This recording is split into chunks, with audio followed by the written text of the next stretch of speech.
5 मई वो दिन है जब पता चलेगा कि जुलूस निकलेगा या जनाजा। 10 ऐसे छोटे छोटे पॉइंट्स हैं, आखिरी 30 दिन में फॉलो करना है, ठीक है। हेलो बच्चों, तो आज 5 अप्रैल है और आज से लगभग 30 दिन बाद हमारा नीट 2024 का एग्जाम है। तो हो सकता है ये मेरा वीडियो आप आज देख रहे हो या 1-2 दिन बाद देख रहे हो, तो भी कोई परेशानी नहीं है। आप अगर ये वीडियो 1-2 दिन बाद भी देख रहे हो तो भी आप इसको देख सकते हो और इसमें जो इन्फॉर्मेशन दी जाएगी उसको आप फॉलो कर सकते हो, ठीक है। तो बात यह है कि आज लगभग 1 महीने का टाइम आज के बाद बचा है और इस 1 महीने में हमारी प्लानिंग क्या होनी चाहिए, हमारा 30 डेज का प्लान क्या होना चाहिए, उसको लेकर मैं यहाँ पर ये आपके लिए वीडियो लाया हूँ। और एक इन्फॉर्मेशन है, ये बहुत ज़्यादा टाइम नहीं लूँगा।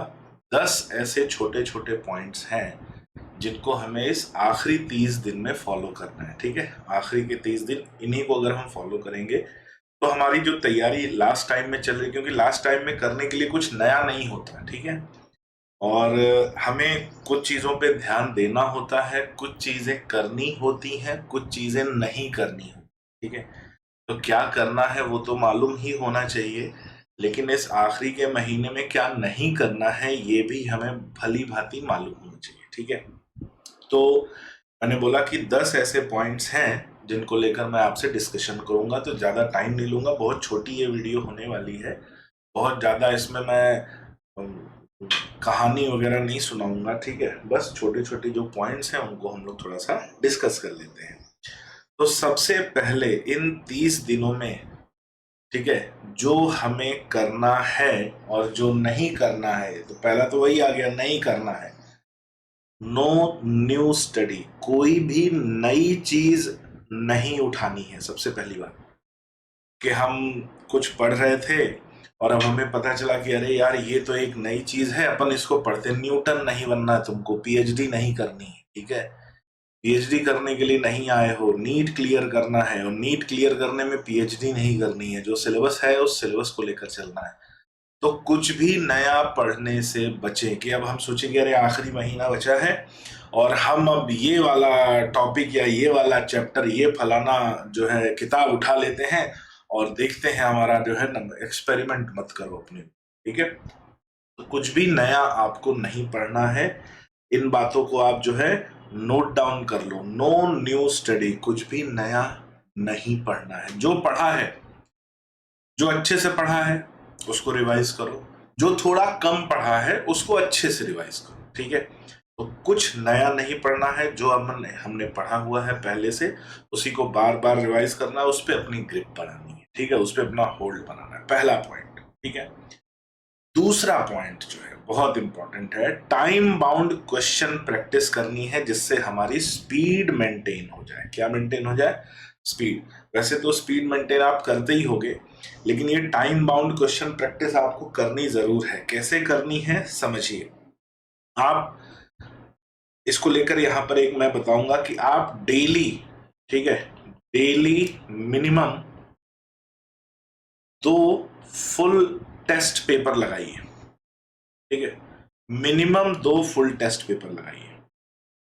2 फुल टेस्ट पेपर आपके डेली मिनिमम होने चाहिए। भाई कुछ आपके पास होंगे, ठीक है, जो साल भर आपने टेस्ट दिए होंगे, कुछ प्रीवियस ईयर के पेपर होंगे तो उनको उतना नहीं लगाइए, लेकिन आपके कुछ फ्रेंड्स वगैरह इधर उधर कहीं और भी तो पढ़ रहे होंगे, ठीक है। केवल सर इतने पेपर कहाँ से मिलेंगे? तो इन सबको बेटा देखो जुगाड़ करना पड़ता है और आपको मालूम है कैसे जुगाड़ करना है, कहाँ से जुगाड़ करना है, ठीक है। ये सब आप भली भांति जानते हैं। लेकिन सब कुछ जानने के बाद भाई आपका पेपर होगा, आप अपने दोस्त को शेयर कर दो, उसका भी पेपर होगा, उसको आप कर लो, है ना। तो डेली डेली जो है हमें 2 फुल टेस्ट पेपर जो है सॉल्व करने हैं। और कैसे सॉल्व करना है? 3 आवर्स, ठीक है, 3 आवर्स 200 क्वेश्चन। और कोशिश करो ओएमआर लेकर सॉल्व करो, ओएमआर से सॉल्व करो, ओएमआर फिल करो। ओएमआर फिल करने की भी, ओएमआर आप जो मिलती है इंस्टीट्यूट से आप ले सकते हो, उसकी फोटो कॉपी करा के रख सकते हो, ठीक है। ओएमआर पे आपको सॉल्व करना है, ठीक वैसे ही जैसे नीट के एग्जाम में करते हैं। ऑफलाइन, इसको हम बोलते हैं ना ऑफलाइन एक्सपीरियंस, ठीक है। और सब कुछ ऑनलाइन से बेटा नहीं हो पाएगा। एक ऑफलाइन एक्सपीरियंस बहुत जरूरी है। वो एग्जामिनेशन हॉल का जो एम्बियंस होता है, एटमॉस्फेयर होता है, उस समय जो दिमाग लगता है, दूसरों को देखते हैं, तो वो एक्सपीरियंस बहुत जरूरी है। जैसे मान लो आपको पबजी खेलना आता है, आप खेलते होगे कुछ लोग, है ना, या आप ऑनलाइन क्रिकेट खेलते हो, उसका ऑनलाइन आप बाइक चलाते हो, लेकिन फिजिकली जब हम चलाते हैं या जमीन पर हम बाइक चलाते हैं या कार चलाते हैं, तो उसका एक्सपीरियंस एंटायरली डिफरेंट होता है। ठीक है, तो ये बात हमें याद रखनी भाई।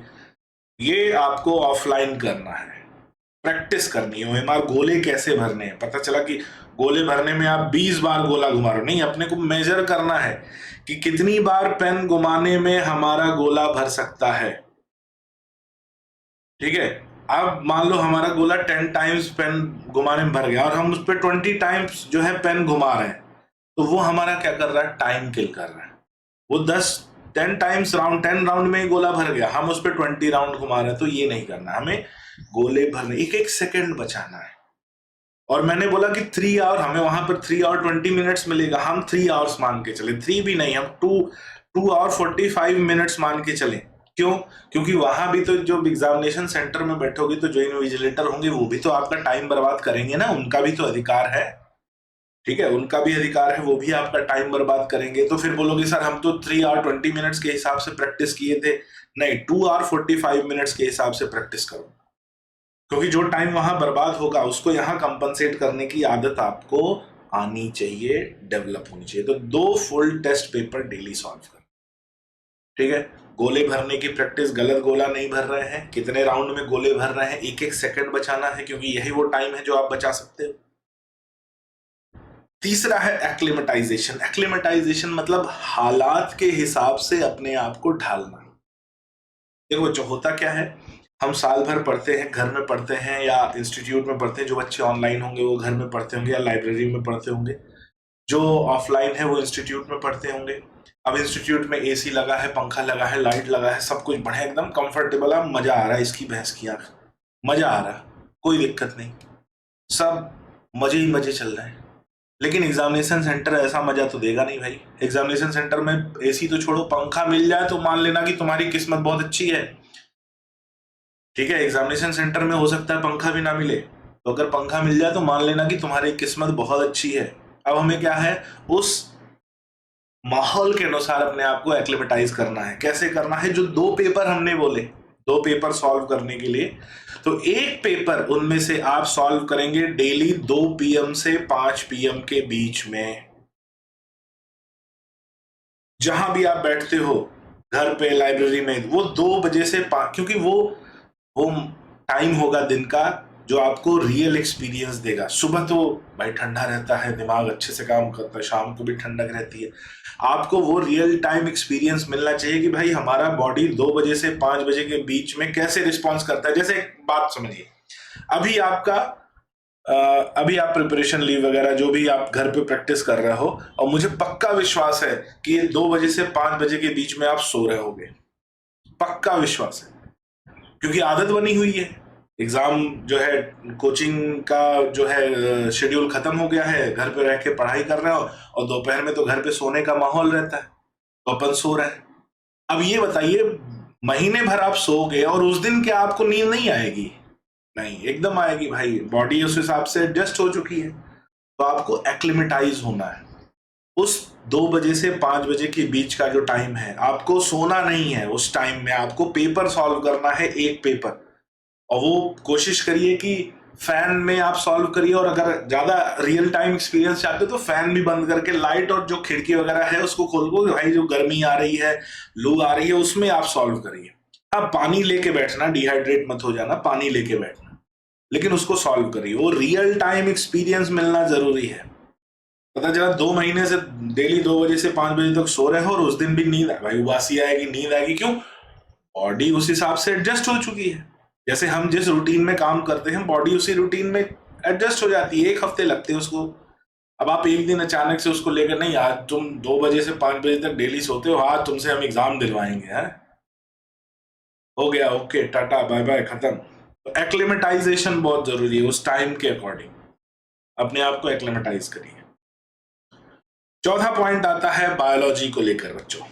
बायोलॉजी पूरी एनसीईआरटी बार बार रिवाइज, जितना रिवाइज कर सकते हो बार बार रिवाइज।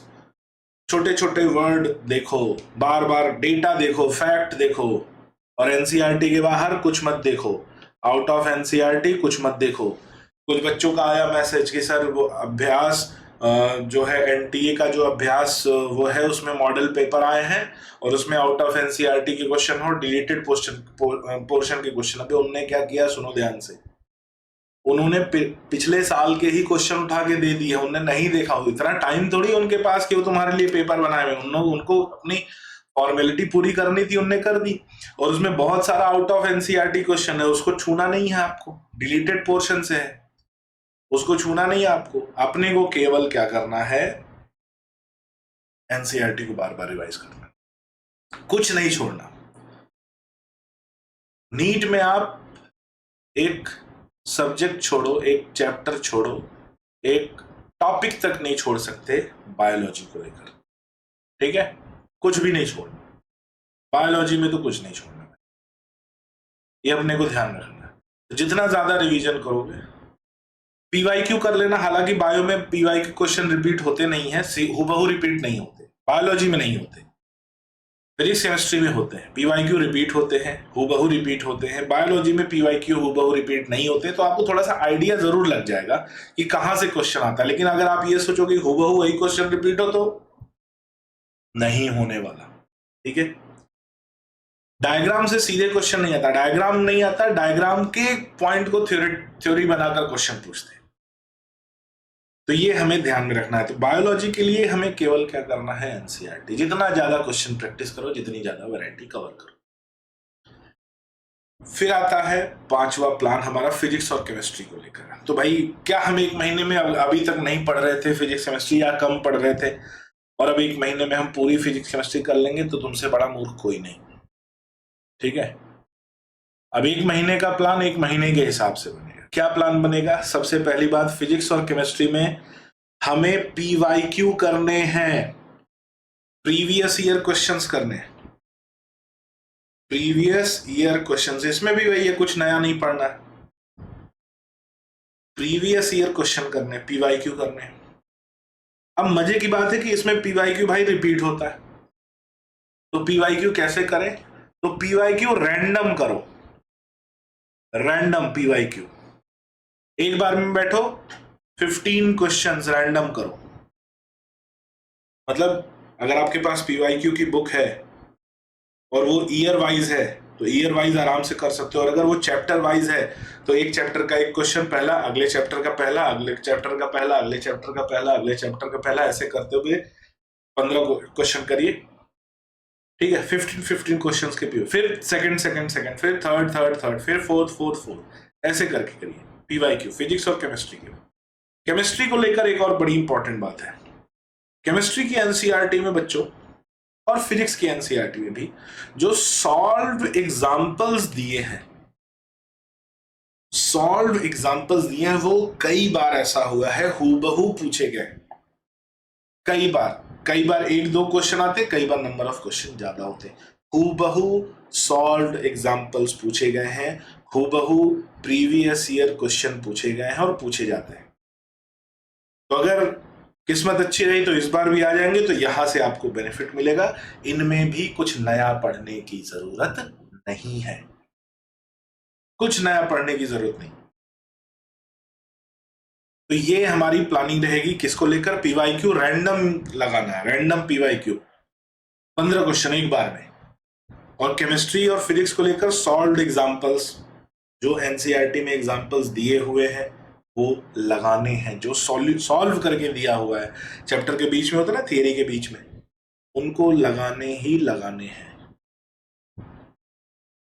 अगला आता है हाई वेटेज और न्यूली एडेड टॉपिक्स।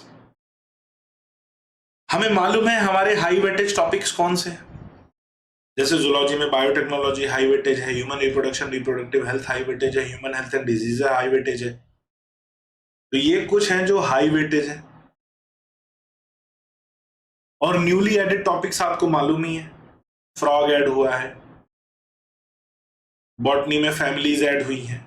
तो इनको तो भाई 100% करके जाना है, इनको तो छोड़ना ही नहीं है। हाई वेटेज का एक चैप्टर अगर आपने छोड़ दिया या एक टॉपिक भी छोड़ दिया, भाई सिलेक्शन नहीं हो रहा।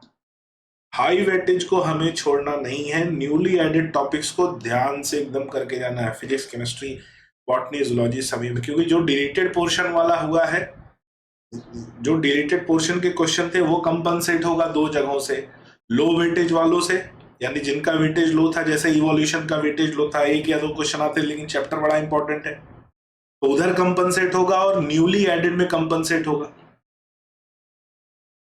न्यूली एडेड में वो क्वेश्चंस कंपनसेट होंगे, तो मुझे कोई आश्चर्य नहीं अगर फ्रॉग से 2 या 3 क्वेश्चन आ जाए, फैमिली जो नई ऐड हुई है उससे 2 से 3 क्वेश्चन आ जाए, कोई इसमें आश्चर्य करने वाली बात नहीं। तो हाई वेटेज और न्यूली एडेड टॉपिक्स को एकदम लिख के कवर करना है, मक्कारी नहीं करनी।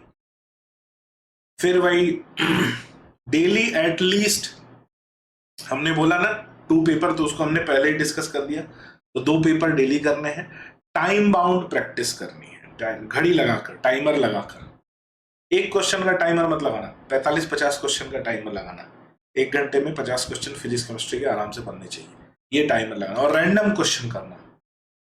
अब एक टॉपिक के 50 क्वेश्चन करने का समय नहीं है, रैंडम फुल सिलेबस, इधर उधर जहां से मिले रैंडम करना है जो सिलेबस में।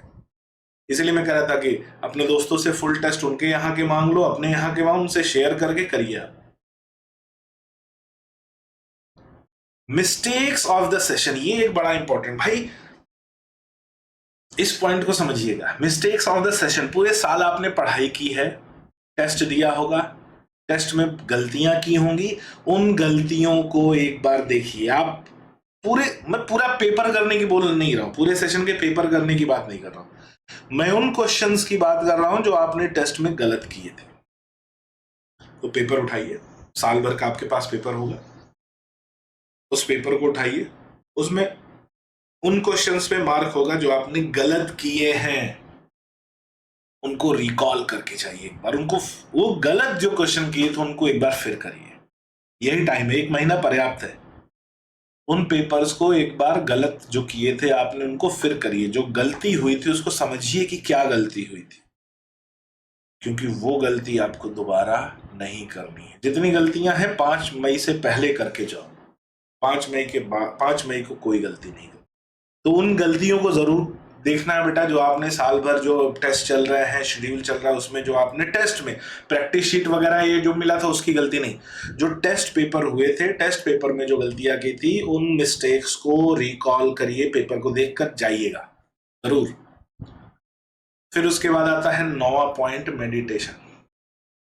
मेडिटेशन का मतलब ये नहीं कि हम जिम ज्वाइन कर लें, घूमने चले जाएं, या ये मेडिटेशन का मतलब सुबह के 15 मिनट आप ध्यान लगाएंगे, ध्यान, मेडिटेशन करेंगे, ध्यान लगाएंगे, किसी से बातचीत नहीं, अकेले में सुबह छत पे बैठ के या कहीं खुली जगह पे बैठकर या रूम में भी बैठकर, जहां आप सोते हो वो ध्यान लगाएंगे। लेकिन बाहर का हो तो ज्यादा अच्छा रहेगा, क्योंकि जहां सोते हो फिर वही नींद आ जाएगी, फिर सो जाओगे। वो मेडिटेशन बहुत जरूरी है आपको एकाग्र बनाने के लिए, फोकस बनाने के लिए। 15 मिनट, ज्यादा नहीं, ठीक है, 15 मिनट, इससे ज्यादा नहीं, इससे कम नहीं, 15 मिनट्स आपको मेडिटेट करना है। ये आपको धैर्य प्रदान करने में, एकाग्रता प्रदान करने में, आपका चित्त शांत रखने में और पैनिक ना होने में हेल्प करेगा, बहुत हेल्प करेगा बेटा, मेडिटेशन करिए, ठीक है। और फिर नो नेगेटिव थॉट, ऐसी नेगेटिव थिंकिंग वाले लप्पू झंगा लोगों से दूर रहिए, ठीक है, एकदम दूर रहना इनसे। कोई नेगेटिव थॉट नहीं, कुछ नहीं सोचना, हमें अपनी मेहनत पे पूरा भरोसा है, हमें अपनी मेहनत पे पूरा भरोसा है, और मेहनत करेंगे हमारा भरोसा और बढ़ेगा। याद रखिए, आपके ऊपर आपके टीचर का भरोसा है, आपके ऊपर आपके पेरेंट्स का भरोसा है। आई बात सुनने। और दुनिया आप पे तभी भरोसा करेगी जब आप अपने ऊपर पहले भरोसा करो, ठीक है। जब तक आपका खुद पे भरोसा नहीं होगा तब तक दुनिया आप पे भरोसा नहीं कर पाएगी। तो पहला भरोसा किसका? खुद का। फिर भरोसा किसका? दुनिया का। याद रखना है। तो ये हमारा 10वां थॉट था। इन सब के बाद मैं बता दूं, अपना 100% देने के लिए तैयार रहिए। 100% देने के लिए तैयार रहिए, ठीक है। मन में कोई अगर नेगेटिव थॉट होगा तो वो हमारी एनर्जी को, हमारी पॉजिटिव एनर्जी को कम करेगा। 100% अपना दीजिए।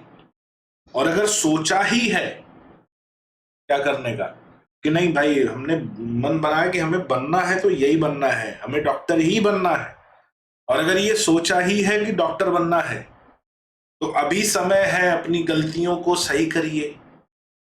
और गलतियों को सही करके अपना 100% लगाइए और अपनी काबिलियत का एफर्ट जो है रिजल्ट पाइए। अपनी काबिलियत का रिजल्ट आपको मिलेगा, इसमें कोई दो राय नहीं। अपना 100% लगाइए, ठीक है। तो ये थे बच्चों वो 10 पॉइंट जो मैं आप लोगों से डिस्कस करना चाह रहा था। मुझे उम्मीद है कि ये पॉइंट्स आपको जरूर समझ में आए होंगे, और इन पॉइंट्स को आप अपने सामने जो है, जहां पढ़ते हो वहां सामने लिख लीजिए, ताकि बार बार ये पॉइंट एक पेज पे अगर लिख लेंगे ना 10 पॉइंट, ताकि जब भी आप पढ़ेंगे देखेंगे आज मेरा कौन सा पॉइंट छूटा है, अच्छा जो पॉइंट छूटा है उसको आज कर लीजिए। और ये डेली करना है, 30 दिन, अगला 1 महीना, और 1 महीने बाद इसको फॉलो करिए, ठीक है। क्योंकि 5 मई वो दिन है जब पता चलेगा कि जुलूस निकलेगा या जनाजा, ठीक है। तो इसको लेकर मिलते हैं, बीच बीच में ऐसे हम आते रहेंगे। तो अभी ये 1 महीने का आपका प्लान है, आपको फॉलो करना है। चलिए मिलते हैं फिर अगले सेशन में, तब तक के लिए goodbye, take care and thank you.